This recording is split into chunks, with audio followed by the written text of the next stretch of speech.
भाई किसी भी बाइक का एग्जॉस्ट नोट बढ़ाना है, ना कोई साइलेंसर लगवाना पड़ेगा, ना कोई एयर फिल्टर लगवाना पड़ेगा। मैं एक देसी जुगाड़ बताता हूँ आपको। ये देखिए,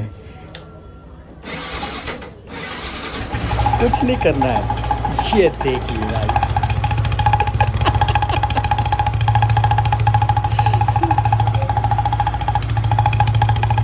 देख रहे हैं आप, ये देखिए, ये देसी जुगाड़ है।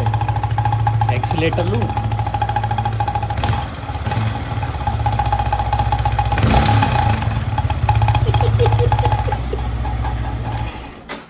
ऐसे ही वीडियो के लिए सब्सक्राइब करिए गाइस।